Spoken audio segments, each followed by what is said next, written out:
प्रधानमंत्री मोदी ने आज लोकसभा में चुनावी साल का आखिरी भाषण दिया। भाषण तो राष्ट्रपति के अभिभाषण का जवाब था, लेकिन मोदी ने इस भाषण में राम से लेकर काम तक सबका जिक्र किया। एक हाथ से अपनी सरकार की उपलब्धियां गिनाई तो दूसरे हाथ से जमकर कांग्रेस पर हमला बोला। तकरीबन 2 घंटे के इस भाषण की सबसे खास बात थी मोदी की अब की बार 400 पार करने का दावा। आखिर क्या है इस 400 पार के ब्रेकअप, देखिए हमारी ये स्पेशल रिपोर्ट और समझिए। सनातन की राम लहर कैसे चलती है, सियासी लहर क्या करती है।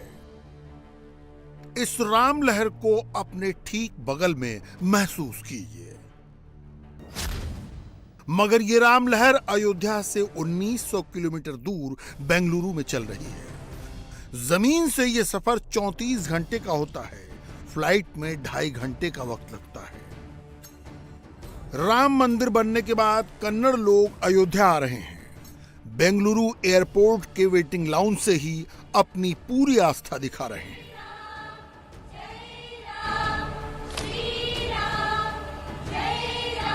इस जनता की सांस्कृतिक पहचान तो हो सकती है, मगर क्या आप कोई धार्मिक पहचान देख पा रहे हैं?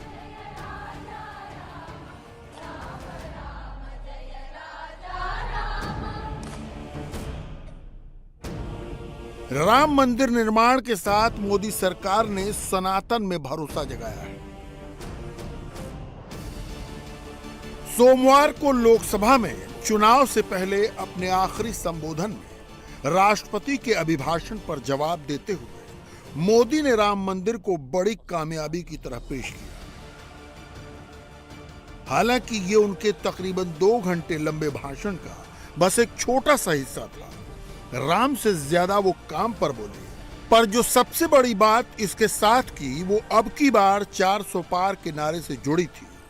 मोदी ने 2024 के नतीजे का ब्रेकअप पेश कर दिया। बीजेपी 370 और एनडीए 400 पार। और चुटकी कांग्रेस अध्यक्ष मल्लिकार्जुन खड़गे के बयान की ले ली। भगवान राम, आदरणीय अध्यक्ष जी, भगवान राम न सिर्फ अपने घर लौटे, बल्कि एक ऐसे मंदिर का निर्माण हुआ जो भारत की महान सांस्कृतिक परंपरा को नई ऊर्जा देता रहेगा। और आदरणीय अध्यक्ष जी, अब हमारी सरकार का तीसरा कार्यकाल भी बहुत दूर नहीं है। ज्यादा से ज्यादा 100-125 दिन बाकी है। और अब की बार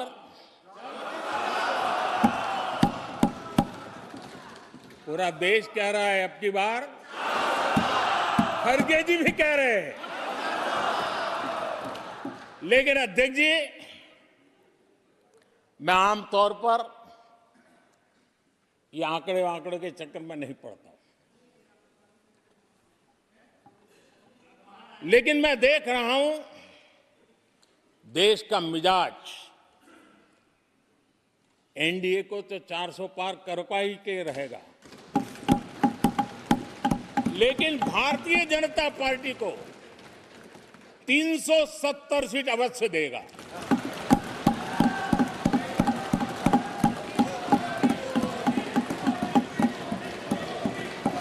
बीजेपी को 370 सीट और एनडीए को 400 पार।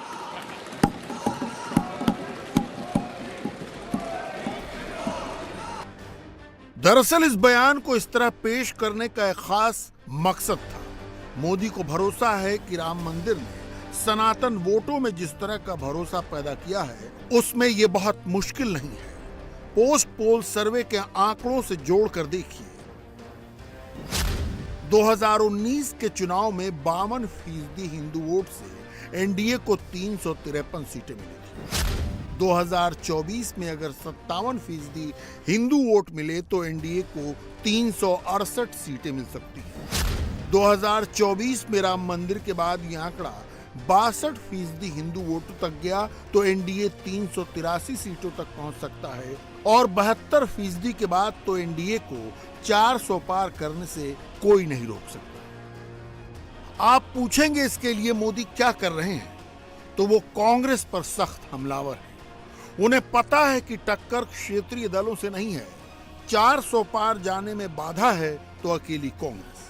वो हमला करते हैं कांग्रेस की सुस्ती पर और 10 साल के अपने काम की रफ्तार बताते हैं।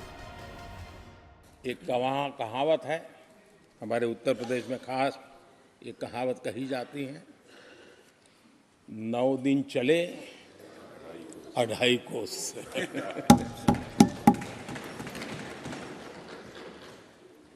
और मुझे लगता है कि ये कहावत पूरी तरह कांग्रेस को परिभाषित कर देती है।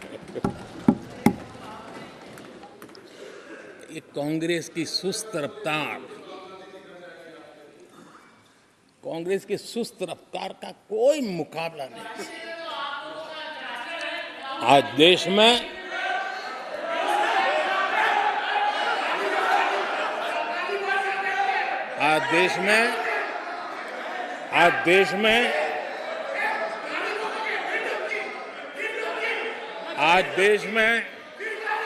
जिस रफ्तार से काम हो रहा है, कांग्रेस सरकार इस रफ्तार की कल्पना भी नहीं कर सकती।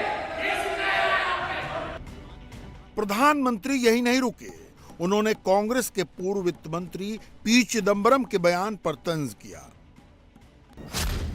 चिदंबरम ने कहा था कि विश्व की तीसरी इकॉनमी बनने में 30 साल लगेंगे। मोदी बोले हम 30 साल नहीं लगने देंगे, अपने थर्ड टर्म में ही तीसरी बड़ी इकॉनमी बन जाएंगे। मगर कांग्रेस की सोच पर निशाना साधते हुए मोदी पहले पूर्व प्रधानमंत्री जवाहरलाल नेहरू पर गए। 15 अगस्त लाल किले से प्रधानमंत्री नेहरू ने जो कहा था वो मैं जरा पढ़ता हूं। लाल किले से भारत के प्रथम प्रधानमंत्री ने जो कहा था वो पढ़ रहा हूं, नेहरू जी ने। उन्होंने कहा था, हिंदुस्तान में काफी मेहनत करने की आदत आम तौर से नहीं है। हम इतना काम नहीं करते जितना कि यूरोप वाले या जापान वाले या चीन वाले या रूस वाले या अमेरिका वाले करते हैं। ये नेहरू जी लाल किले से बोल रहे हैं। यह न समझिए, यह न समझिए कि वह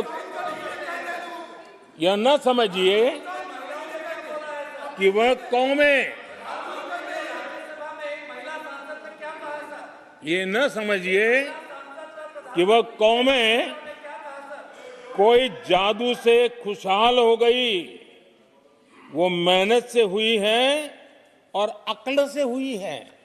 ये उनको सर्टिफिकेट दे रहे हैं, भारत के लोगों को नीचा दिखा रहे हैं।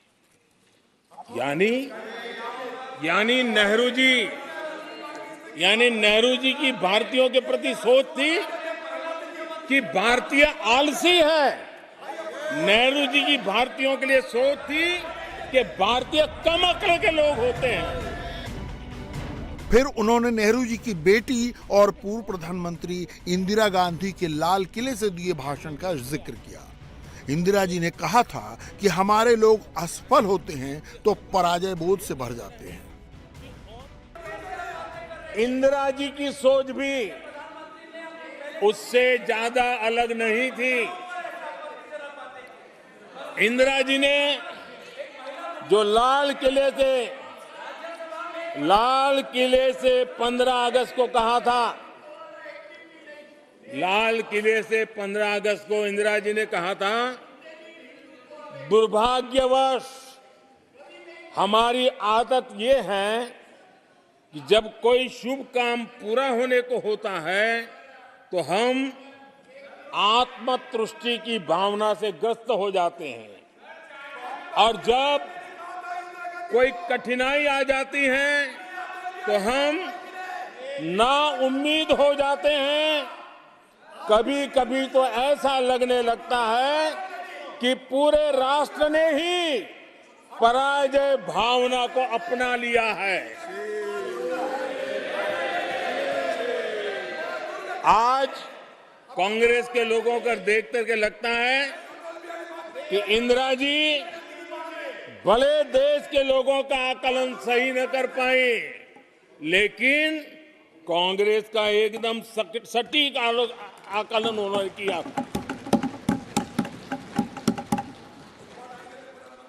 कांग्रेस के शाही परिवार के लोग मेरे देश के लोगों को ऐसा ही समझते थे। आइए अब इस पूरे बयान को, उसके पीछे छिपे नैरेटिव को व्यापक अर्थों में डिकोड करिए। राम मंदिर, पी चिदम्बरम, जवाहरलाल नेहरू और इंदिरा गांधी। दरअसल मोदी को भी पता है कि उत्तर भारत में बीजेपी वोटों के लिहाज से लगभग सैचुरेट है। 303 सीटों को 400 पार पहुंचाने के लिए दक्षिण भारत में कम से कम 50 सीटें और चाहिए होंगी। विंध्या पार एंट्री करने के लिए मोदी का श्योर शॉट अभियान सनातन ही हो सकता है। अब अगर आपको लगता है कि मोदी अयोध्या में प्राण प्रतिष्ठा से पहले दक्षिण भारत के मंदिरों में यूं ही घूम रहे थे, तो सियासी तौर पर आप बहुत मासूम हैं।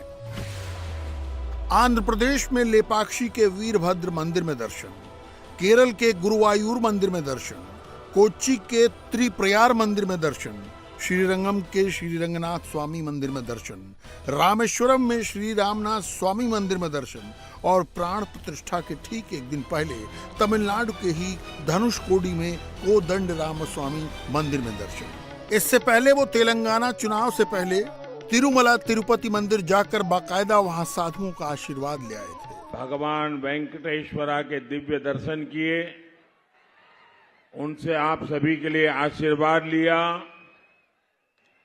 आप जनता जनार्दन भी ईश्वर का ही रूप है।